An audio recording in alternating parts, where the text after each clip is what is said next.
એક દી રાજકોટમાં એક ભાઈ મને કહે, અરે ધીરુભાઈ કે હું ચાહક છું તમારો, આ બાજુમાં જ રહું, બપોરનું ટાણું મારા હામ જમીન જાઓ. અરે મેં કીધું જમવું નથી. ના ના, મને કે મારા હામ એમ હાલે, મારે ક્યાં સ્પેશિયલ તમારા હારું બનાવવું છે, બધું તૈયાર જ છે. મેં એનો ભાવ જોયો, કીધું હાલો ને જાય. અમે ડેલીમાં ગયા હતા તો એની ઘરવાળી 3 છોકરાને ધબધબાટી બોલે. બોલો કે આ ધીરુભાઈ સરવૈયા શાંતિ રાખો, હું બાતો. અરે બાઈ કે જુઓ ને, મારા છોકરાએ ને તમારા છોકરાએ ભેગા થઈને આપણા છોકરાને માર્યો. ઘડીક હું ઝજકી ગયો એમ. મેં કીધું એ કોણ એ બેન છે? અરે મને કે મારી ઘરવાળી છે. મેં કીધું તો એમ કેમ કે છે એના છોકરાએ ને તમારા છોકરાએ ભેગા થઈને એમ કે આપણા છોકરાને માર્યો? તો કે તમે કલાકાર છો, નો સમજ્યા? કીધું ના. મને કે આ એક છોકરો મારે હતો અને મારી ઘરવાળી ગુજરી ગઈ. પછી મેં આ બીજું ઘર કર્યું ને તો એક ઈ ત્યાંથી જાંબુડિયા કલરનો લઈને આવી.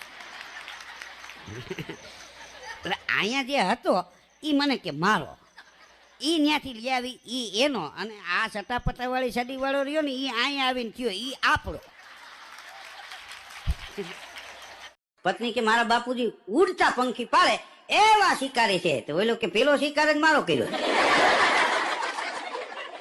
એ તારા બાપુજીને ઓળખું સારી રીતે ઓળખું. તારી બાને ને તારા બાપુજીને બેયને, તારા ભાઈને પગથી માથા સુધી ઓળખું. પત્ની નાઈટ કઈ ફરી જાય, ગામ કઈ બદલીને ઉભું રહે, કઈ નક્કી જ નહીં. આદિ એનાથી આવેલો છે. હનુમાનજી લંકામાં ગયા, હા, પછી પકડાઈ ગયા અને ઓલા લોકો કચેરીમાં લઈ ગયા, પૂછડે ગાફા વીટા તેલ રેડ્યા ને અગ્નિ મૂકી, એમાં લંકા બળી.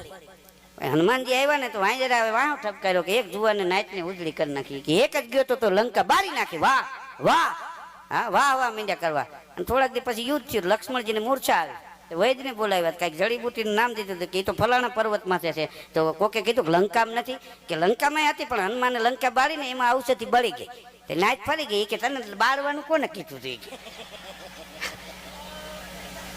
હા, સીતા માતાજીની શોધ કરીને આવવાનું હતું, ત્યાં કોને આવું હળગાવવાનું કીધું? આ ભડકા તે જ કર્યા ને, હવે જા ઔષધિ લે આવ્યો. મૂળ આનંદ પુગાય એમ નથી. એટલે સમાજ ઘણી વાર તમારા સામે બદલી જાય ને તો દુઃખ ન લગાડવું. વાંદરા બદલી ગયા હતા.